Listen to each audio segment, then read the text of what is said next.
Magandang gabi po sa inyong lahat at narito na yung ating 11 p.m. update para sa bagyong si Uwan na may international name na Fung Wong.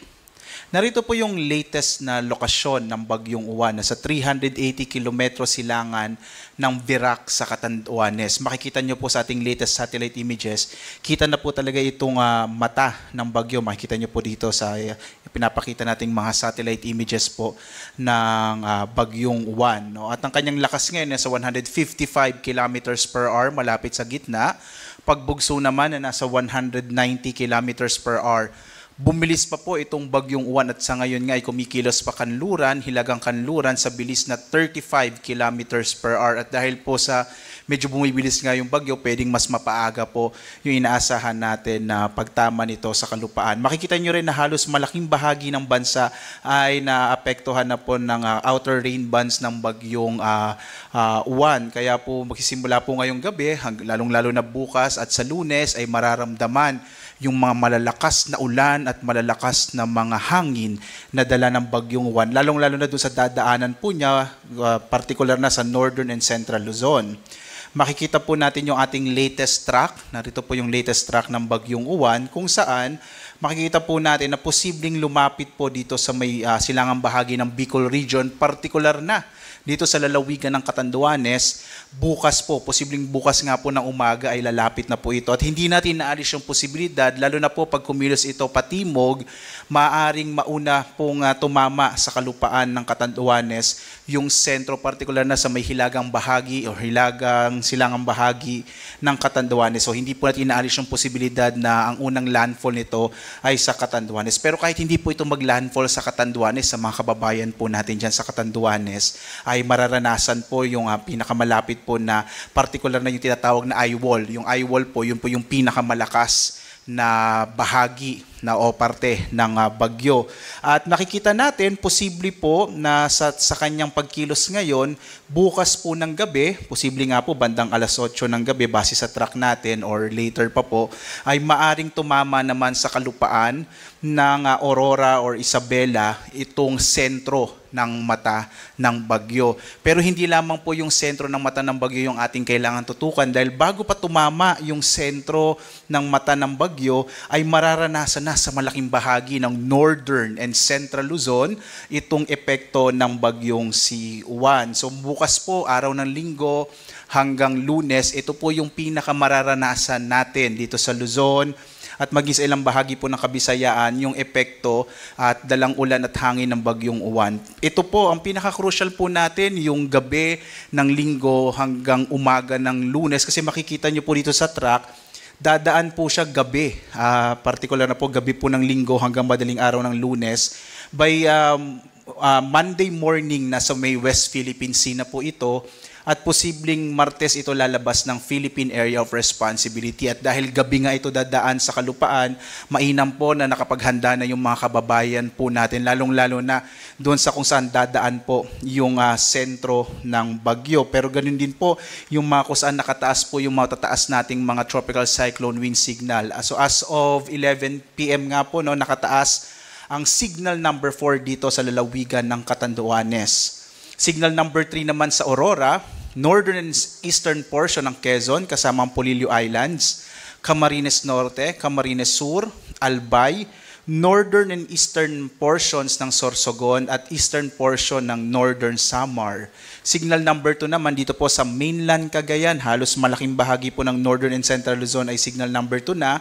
Yung mainland Cagayan, Isabela, Quirino, Nueva Vizcaya, Apayao, Abra, Kalinga, Mountain Province, Ifugao, Benguet, Ilocos Norte, Ilocos Sur, La Union, Pangasinan, buong Ilocos region na po yon, Nueva Ecija, Bulacan, Tarlac, Pampanga, Zambales, sa amin po dyan dito sa Bataan, gayon din sa Kamaynilaan, signal number 2 na po ang Metro Manila at posible pong umabot na hanggang signal number 3. Ito po yung worst case scenario para sa Metro Manila.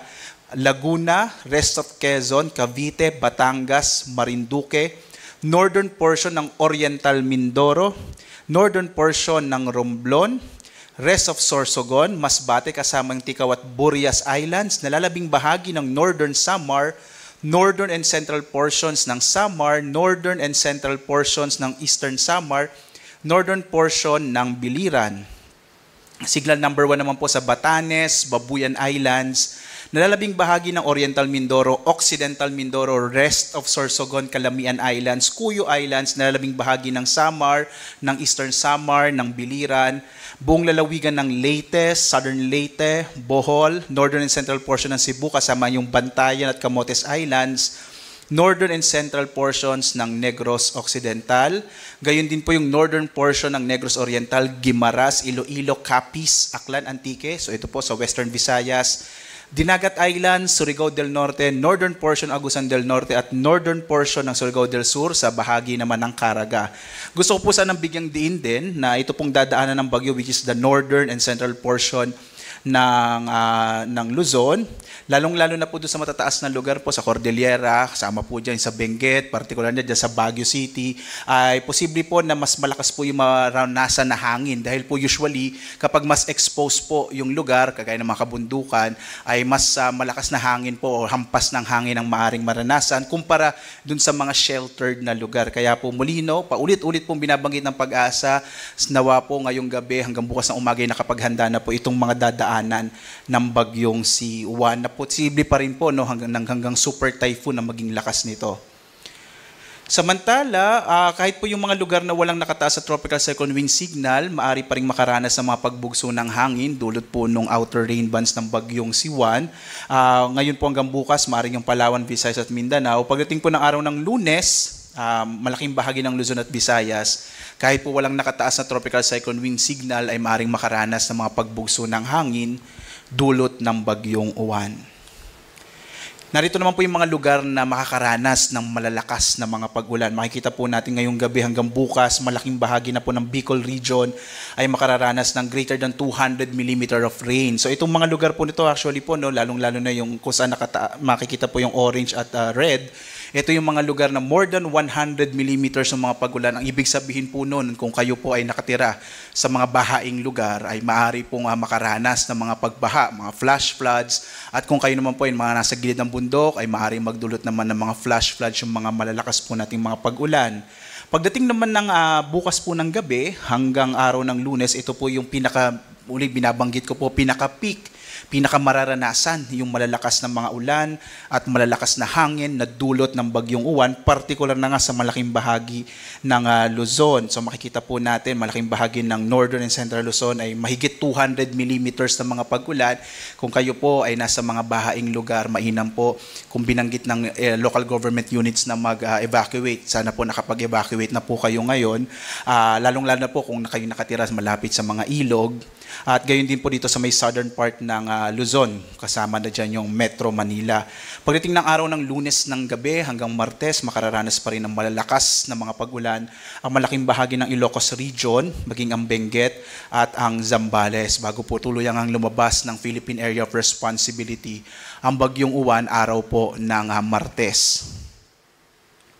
Samantala, mainam po na dapat yung mga kababayan natin na nakatira naman sa mga baybay dagat, mga coastal areas po, ay umiwas na po, no, lalong-lalo na dito sa mga lugar, sa mga lalawigan, kung saan unang tatama yung sentro ng bagyo, yung malapit po dito sa may Cagayan, Isabela, Aurora, sa Quezon kasama yung Polillo Islands, Camarines Norte, Camarines Sur, Catanduanes, Albay, Sorsogon, Pangasinan. Ito po yung mga lugar kung saan posibleng magkaroon ng mga daluyong. Ito yung mas mataas kaysa normal na mga pag-alon ng karagatan sa baybay dagat dulot ng mga bagyo. So malalaking alon po ito sa may baybay dagat na maaring umabot ng mahigit 3 metro. So mag-ingat po yung mga kababayan natin. So umalis na po sana sa mga coastal areas, lalong-lalo na po kung saan direktang dadaan yung bagyong si Juan. Makararanas din hanggang 3 metro ang ilang bahagi pa ng Cagayan, La Union, Pangasinan, Quezon, Camarines Sur at Northern Samar, habang 1 hanggang 2 metro naman ang taas ng daluyong sa Batanes, Cagayan, Ilocos Norte, Ilocos Sur, Pangasinan, Zambales, sa Bataan, Pampanga, Bulacan, Metro Manila, partikular na po dyan sa may Manila Bay, no, maaari po magkaroon ng mga paghampas ng alon. Sa Cavite, Batangas, Eastern Samar, Dinagat Islands at Surigao del Norte.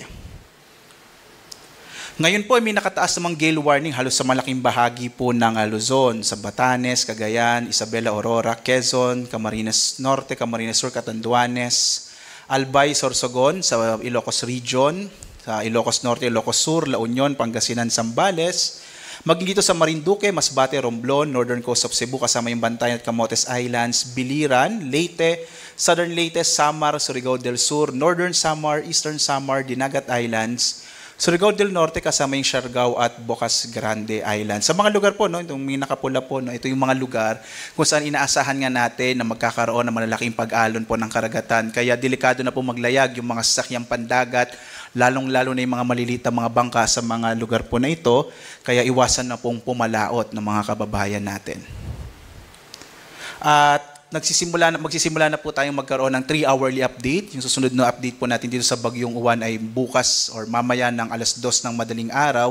Dahil inaasahan nga natin na posible pong bukas ng gabi ay maaring mag-landfall na po yung sentro ng mata ng bagyo. Muli po, nais pong bigyang diin ng pag-asa na sa mga sandaling ito, sana po ay nakapaghanda na po kayo. Dahil po bukas, araw ng linggo, mararanasan na yung malalakas na hangin at malalakas na ulan na maaaring magdulot ng mga pagbaha, flash floods, mga landslides, lalong-lalo na doon sa dadaanan ng Bagyong Uwan. Pinaka-crucial po natin ay mula po sa hapon or hanggang gabi ng linggo hanggang kinabukasan po ng Lunes. So sana po, no, lalong-lalo na yung mga kababayan natin na mga PWD, mga pregnant po, mga buntis at yung mga senior citizens, sana po nakapag-evacuate na po kayo, lalo na kung kayo ay mga nasa lugar na susceptible or maaring makaranas nga po ng mga malalakas na pag-ulan, mga pagbaha, mga pagguho ng lupa. At live po na nagbibigay update mula dito sa Pag-asa Weather Forecasting Center. Ako si Obet Badrina. Maghanda po tayo lagi para sa isang ligtas na Pilipinas. Maraming salamat po. Magkita-kita tayo mamayang 2 a.m. update.